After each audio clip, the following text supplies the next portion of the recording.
Lucas capítulo 12, a partir do versículo de número 13. Diz assim: E disse-lhe um da multidão: Mestre, dize a meu irmão que reparta comigo a herança. Mas ele lhe disse: Homem, quem me pôs a mim por juízo repartidor entre vós? E disse-lhes: Acautelai-vos e guardai-vos da avareza, porque a vida de qualquer não consiste na abundância do que possui. E propôs-lhes uma parábola, dizendo: A herdade de um homem rico tinha produzido com abundância. E arrazoava ele entre si, dizendo: Que farei? Não tenho onde recolher os meus frutos. E disse: Farei isto: derribarei os meus celeiros, edificarei outros maiores, e ali recolherei todas as minhas novidades e os meus bens. E direi à minha alma: Alma, tens em depósito muitos bens, para muitos anos. Descansa, come, bebe e folga. Mas Deus lhe disse: Louco, essa noite te pedirão a tua alma, e o que tens preparado, para quem será? Versículo de número 21. Assim é aquele que para si ajunta tesouros e não é rico para com Deus. Meus irmãos, nós temos aqui diante de nós um texto. Pastor Luiz, Deus abençoe. Retiro Feliz, Pindamonhangaba, né? Nós temos aqui um texto intrigante, em que Jesus, mais uma vez, ele não é surpreendido, ele surpreende alguém. Porque Jesus, ele nunca é surpreendido. Jesus, ele sempre surpreende. E a Bíblia nos diz que esse homem, ou alguém chega diante dele e fala o seguinte para ele, Mestre, fala para o meu irmão que ele reparta a herança para comigo. Tentando trazer para Jesus, ou tentando trazer a mente de Jesus para as coisas dessa terra. Mas Jesus, irmãos, ele olha para aquele homem e diz assim: Olha, homem, quem te constituiu juiz ou partidor ou repartidor entre vós? Quem foi? Eu não estou constituído acerca desse assunto. Não estou. Andréia Miranda, peço oração para o meu marido. Ele está precisando de oração. Muito de oração. O esposo da nossa irmã Andréia Miranda, nós vamos orar depois no final, não podemos esquecer. Quem me constituiu juiz ou partidor entre vós? Então, Jesus, a partir desse momento, faz uma recomendação. E a palavra aqui, recomendação, é que Jesus diz alguma coisa para ele, fala alguma coisa para ele. E Jesus fala o seguinte: tenha cuidado, tende cuidado, e guardai-vos de toda e qualquer avareza, porque a vida de um homem não consiste na abundância dos bens que ele possui. Jesus está chamando a atenção dele. Deus abençoe a irmã Jéssica, a Guandalina também está aqui conosco. Jesus está dizendo para ele assim, toma cuidado, tenha cautela, guarda, porque a nossa vida não consiste na abundância daquilo que nós temos, nos bens que nós possuímos, dos bens que nós possuímos. Guarda, tenha cuidado de toda e qualquer avareza. E a avareza aqui, ela tem o sentido de desejo ávido de ter mais, de cobiça, da vontade de possuir. E então Jesus profere uma palavra àquele homem dizendo o seguinte, o campo de um homem rico produziu abundância, muita abundância. E aquele homem, ele pôs alguma coisa no seu coração, meus irmãos. E que coisa que ele fez? Ele fez uma pergunta para si mesmo. Ele fala assim, olha, que farei, pois? Não tenho onde recolher os meus frutos. Ele era um homem rico, uma plantação muito grande. E a Bíblia diz que ele dentro de si conjectura e fala para si mesmo, eu estou muito rico, eu tenho muitas coisas, olha como é que está a minha plantação. Ela produziu tanto que eu não sei onde colocar, eu não tenho onde colocar. E disse, aí ele faz um planejamento, irmãos. Ele faz um planejamento. Como ele tem muito, agora ele faz um planejamento. Planejamento que ele faz, eu sei o que eu vou fazer. Eu já sei, já está planejado aqui na minha mente, no meu coração, eu vou destruir os meus celeiros. E eu vou construir ou reconstruí-lo-ei maiores. E aí recolherei todo o meu produto e os meus bens. Então, se você olhar para esse texto, até aqui tem algum problema? Não, não tem nenhum problema. Aparentemente não. Porque a princípio, se ele plantou, ele produziu, agora ele tem que recolher e ele não tem onde colocar. Pela lógica, ele precisa realmente construir outros celeiros. É isso, ele precisa fazer isso. É uma questão matemática aqui, não é? Jesus não está censurando essa atitude dele construir, dele planejar construir. E aí ele diz assim, olha, aí eu vou pegar e vou guardar todos os meus bens nesse celeiro. Todos os meus bens. Aí começa o problema da parábola.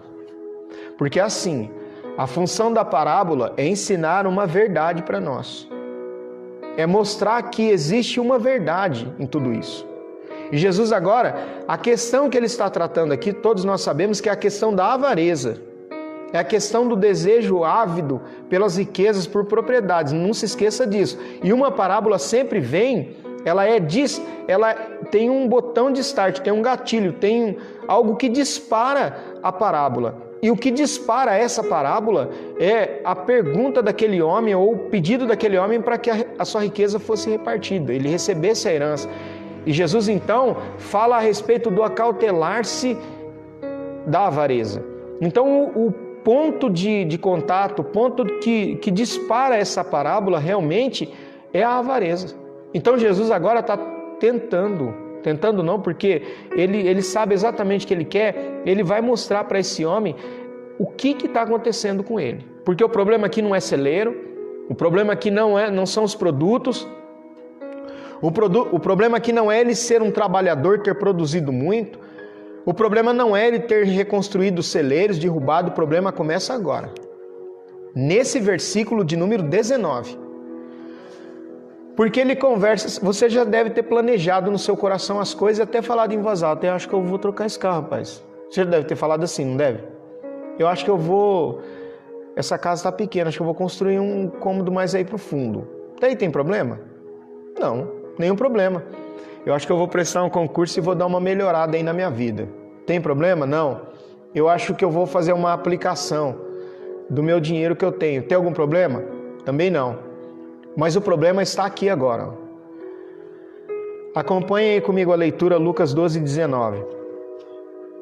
Então direi à minha alma: tens em depósito muitos bens para muitos anos. Descansa, come, bebe e regala-te. Irmãos, olha a ideia desse homem. Ao invés dele adorar a Deus, nós lemos o Salmo de número 100, né, irmão Carlos? Salmo de número 100 fala que nós devemos celebrar com júbilo a quem? Ao Senhor. Foi isso que esse homem fez, meus irmãos? Ele celebrou o Senhor com júbilo? Não. Ele vira para a alma dele agora de novo e fala para a alma dele assim, ó, você, alma, tem em depósito muitos bens para muitos, ó, planejamento de quem pensa que nunca vai morrer, planejamento de quem pensa que vai ficar para semente, como diziam os mais antigos, planejamento do homem presunçoso, do homem que acha que os bens dele pode comprar tudo, até os anos de vida. E ele olha para a alma dele e fala assim, ó, você terá em depósito por muitos anos, descansa. Quando a Bíblia fala a respeito de número, ela fala de numeroso, muito grande. E ele vira para a alma dele e fala assim, descansa. Fica quieta, acalma, fica paciente. Além de você descansar, você fica satisfeita. Olha o problema aqui, irmãos. A palavra regala-te, Eu acho que na outra tradução, 12:19, fala folga. Folga, né? Aí na sua tradução, talvez. Ele está falando assim, ó, fica animada, alegre, fica satisfeita. Porque, olha, eu trabalhei muito para isso. Eu trabalhei muito para isso. E agora é época de você descansar. Quando ele fala para a sua alma, ele está falando aqui para o seu fôlego de vida, viu, irmãos? Ele está falando aqui para o lugar dos sentimentos, para o coração dele, para a alma dele, como essência. Ele está dizendo assim, ó, a alma que não é dissolvida pela morte. Mas, irmãos, ele é surpreendido. Ele é surpreendido por um personagem que entra nessa história agora. E sabe que no versículo de número 20 você vai perceber o seguinte, que uma voz fala para ele. De quem que é a voz, ou qual é a voz que fala com ele? Vocês podem digitar aí alguém? Eu vou esperar um pouquinho. Quem que fala com ele agora, nesse momento, no capítulo 12 e no versículo de número 20? Qual voz que fala com ele? Vocês podem digitar aí alguém? Eu vou esperar pelo menos um digitar aí para me ajudar. Nós estamos ao vivo, você pode me ajudar aí, né? Quem fala com ele no versículo de número 20? Por favor, se alguém estiver aí ainda comigo, digita aí quem fala com ele agora no versículo de número 20. Qual é o personagem que entra nessa história? 12 e 20. Há um personagem que entra nessa história. E um personagem, porque ele faz uma construção dizendo para a alma dele que essa alma já vai estar descansada pela quantidade de bens que ele tem lá no depósito dele, por aquilo que ele possui.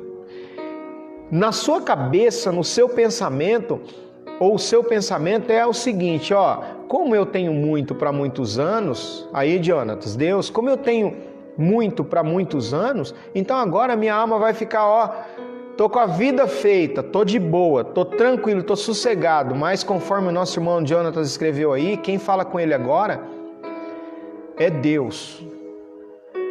Os planos dele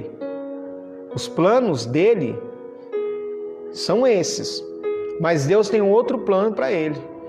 E fala para ele o seguinte, Deus já entra com tudo, e fala ou sem razão, ou sem sentido, tolo, estúpido, sem inteligência, precipitado. É esse o significado da palavra louco. Eu vou falar de novo. Sem razão, sem sentido, tolo, precipitado, estúpido, sem reflexão, sem inteligência. Deus diz para ele assim, ô louco, esta noite te pedirão a tua alma. E o que tens preparado, para quem será? Irmãos, olha, Edmar, Keila, o Renato, o Fernando, Peroni. Que coisa, irmãos. Irmã Zelândia. Irmãos, olha que coisa.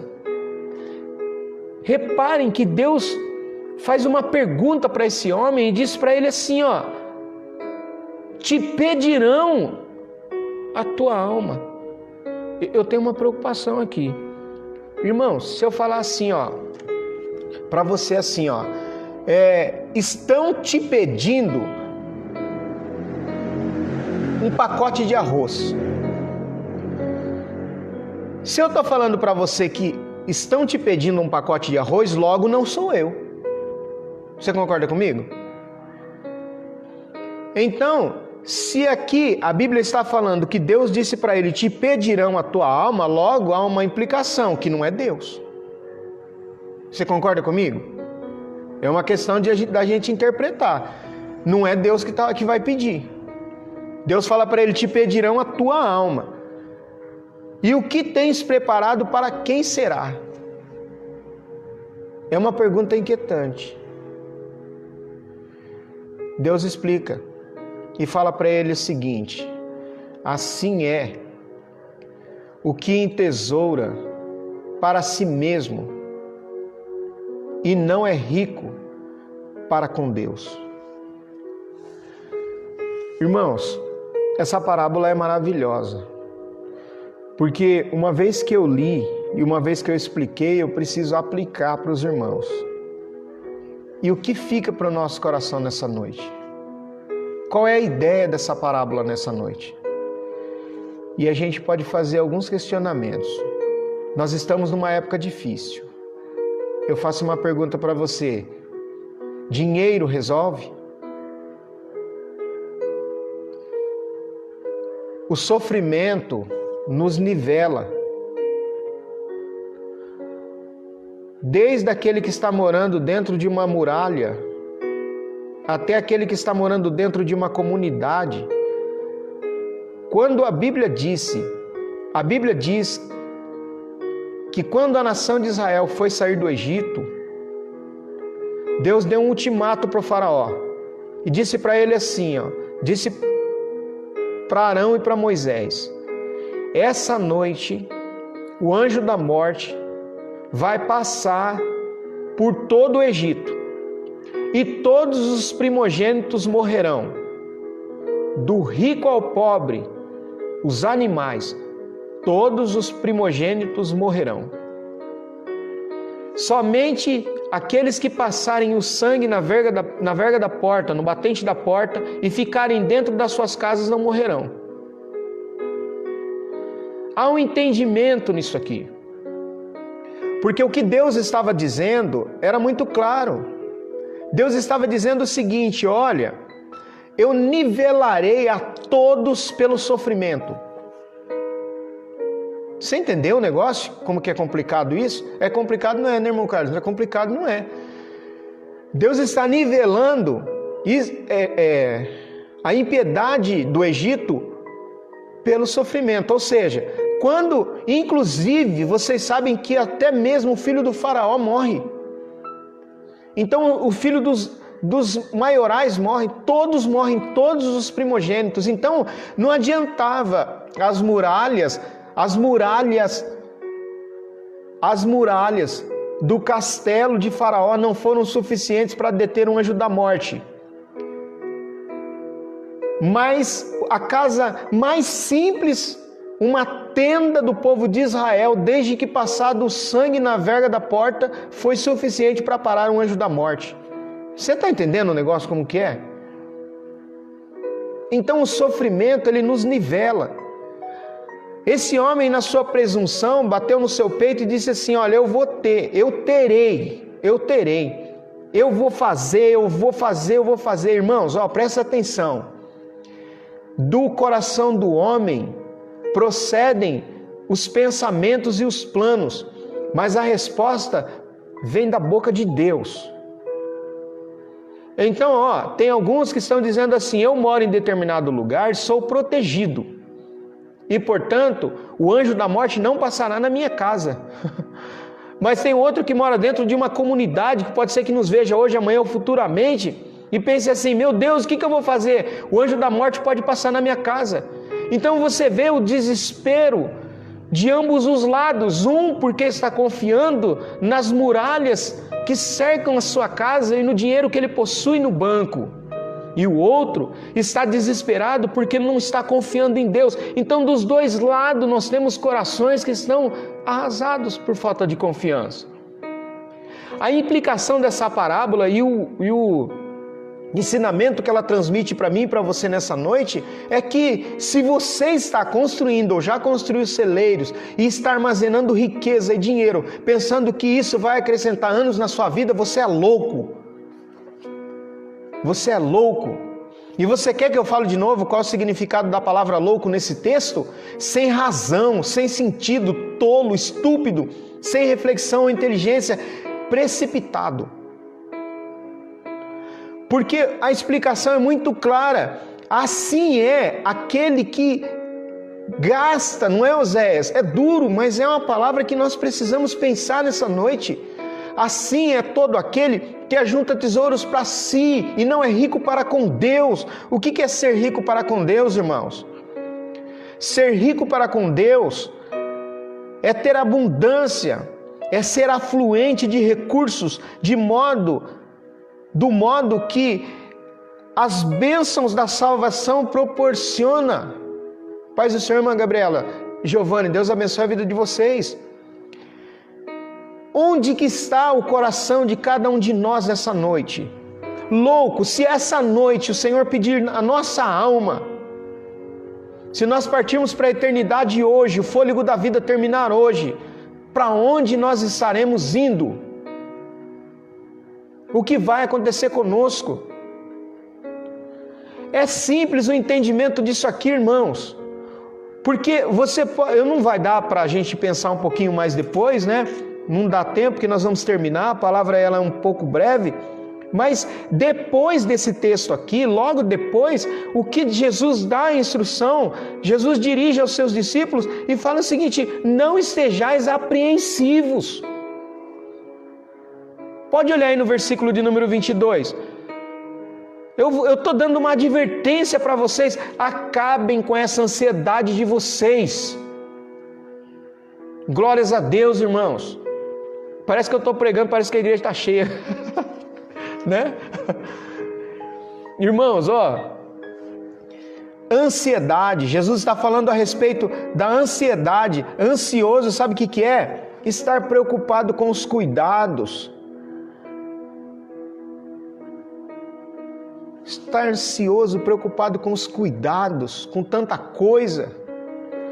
Esés, insensato ou louco é uma expressão de grande impacto em sua forma original e procura demonstrar o disparate que há em buscar segurança nos bens e riqueza desse mundo, em detrimento, não deu para ler o restante, Osés, das coisas de Deus. Deve ser mais ou menos isso daí.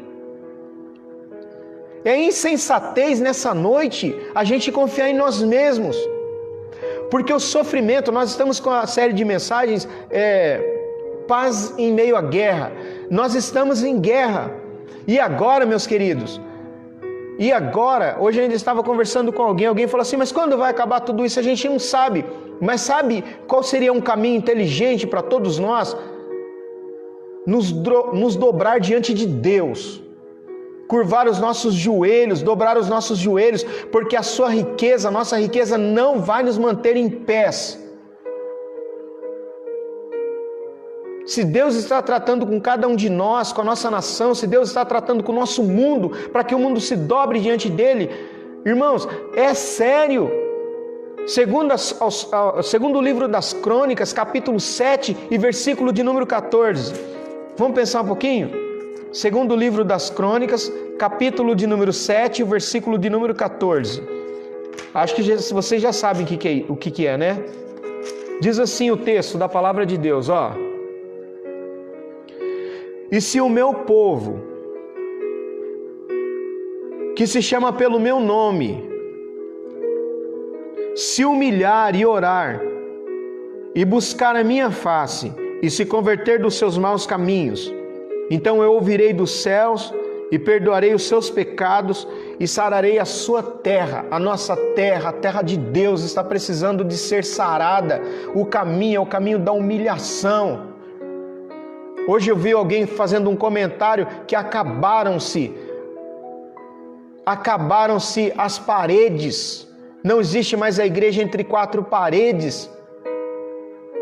Não estou dizendo que isso seja uma correção de Deus que está acontecendo conosco. O que eu estou dizendo é que agora a igreja institucional, a igreja entre quatro paredes acabou. Agora cumpre-se aquela palavra que está lá no capítulo 4 do Evangelho de João. Vem a hora, e agora é, em que os adoradores adorarão o Pai em espírito e em verdade. É na minha casa, é dentro do carro do meu trabalho, é na minha máquina, é à noite, é de madrugada, é na cozinha, é onde eu estiver. E aí não cabe mais a avareza, não cabe mais o desejo ávido por riquezas e por propriedades, porque quem faz isso é louco. É louco. Deus, certa vez, se direcionando à nação de Israel através do profeta, ele diz assim: nem a tua prata e nem o teu ouro poderá te livrar no dia do furor do Senhor. Prata e ouro não tem validade nesse momento, prata e ouro não vale nada. O que ela faz é protelar muitas vezes, porque Deus não compete com ninguém. Deus disse: a minha glória eu não dou a ninguém, eu não divido a minha glória. Homem presunçoso, mulher presunçosa que está batendo no peito e dizendo: eu tenho dinheiro para armazenar o que eu quiser, eu tenho dinheiro para guardar, eu tenho dinheiro para comprar, louco. Isso não pode fazer nada pela sua vida e nem para a minha. A proposta de Deus de Jesus é não andar ansioso pela vossa vida quanto ao que haveis de comer, nem pelo vosso corpo quanto ao haver de vestir. Porque a vida é mais do que o alimento e o corpo mais do que as vestes. E ele diz assim: observe as aves do céu. Os corvos, eles não semeiam, nem ceifam. Eles não têm despensa nem celeiros, todavia Deus os sustenta. Quanto mais valeis do que as aves. Qual de vós, por ansioso que esteja, pode acrescentar um côvado ao curso da sua vida? Se, portanto, nada podeis fazer quanto às coisas mínimas, por que andais ansiosos pelas outras? Observai os lírios do campo, eles não fiam, não tecem. Eu, contudo, vos afirmo que nem Salomão em toda a sua glória se vestiu como qualquer deles. Ora, se Deus veste assim a ave, a erva que hoje está no campo e amanhã é lançada no forno, quanto mais, tratando de vocês, homens de pequena fé, não andeis ansiosos, pois a indagar o que haveis de comer ou de beber, e não vos entregueis às inquietações, porque isso é com os gentios. Buscai antes de tudo o reino de Deus, a sua justiça, e estas coisas, não são todas as coisas, é mentira da teologia da prosperidade. Todas as coisas é mentira. A Bíblia não fala todas as coisas, ela diz todas estas coisas. Quais coisas? A comida, a bebida e a vestimenta. Ele está dizendo: a comida, a bebida e a vestimenta vos será acrescentada. Mas primeiro, não pense em construir celeiros grandes e dizer para a tua alma que você tem. Isso não serve de nada, de nada. O que serve diante de Deus é buscar o seu reino e buscar a sua justiça, sabendo nós que todas essas coisas serão acrescentadas. Acabe com essa ansiedade. Como, pastor, eu acabo com essa ansiedade? Ora, irmãos, o texto já está dizendo: busca o reino de Deus e a sua justiça. Acabou a igreja institucional, pelo menos por enquanto. A igreja está vazia. Várias cadeiras, meu irmão está aqui me ajudando, mas a igreja na sua maioria, os bancos, as cadeiras estão vazias. Nós estamos aqui, você talvez até está ouvindo o eco da igreja aí, do templo. A igreja institucional, ela termina, pelo menos por enquanto. Mas a igreja que somos nós, adoradores em espírito e em verdade, eu dou uma recomendação para você, membro da AD São Lucas, ou quem quiser seguir essa recomendação: faça o culto doméstico. Pegue os seus filhos, ensine eles a orar, dobre os joelhos com o teu filho de 3 anos, de 4 anos, mostra para ele o Deus que você serve, que nós servimos, ensina a ele a palavra de Deus, faça o culto doméstico, pede para ele ler um versículo, ser alfabetizado, dobra o joelho. Pai, se posicione na porta da sua casa, se posicione, tome uma atitude, pelo amor de Deus, se levanta. Tome uma atitude, diz assim, como Josué: se vos parece bem servir aos deuses aos quais serviram os vossos pais lá no Egito, que sirvam, porém eu e minha casa serviremos ao Senhor. Se posicione nessa noite, homem de Deus, mulher de Deus, se posicione nessa noite, e diga: eu e minha casa nós vamos servir a Deus.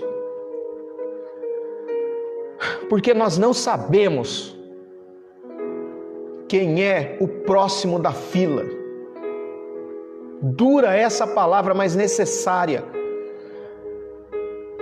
Deita aí no seu sofá assim, sono. Sei lá do que, não é? O sono da insensatez, do descanso falso, e não liga para nada. Ou se posicione nessa noite e diga assim: olha, eu quero Deus na minha vida, na minha casa, e tudo que eu não fiz, eu vou fazer. Jesus disse, para encerrar, eu quero terminar dizendo assim: olha, Jesus disse, Ele disse dessa forma: trabalhem enquanto é dia, porque vem a noite em que ninguém pode trabalhar. Para você, trabalhe enquanto é dia, porque vem a noite em que ninguém mais poderá trabalhar. Fique com essa palavra, que essa palavra percorra o nosso coração, a nossa mente, e nós possamos entender que Deus está acima de todas as coisas e que Ele deve ser, sim, o motivo da nossa adoração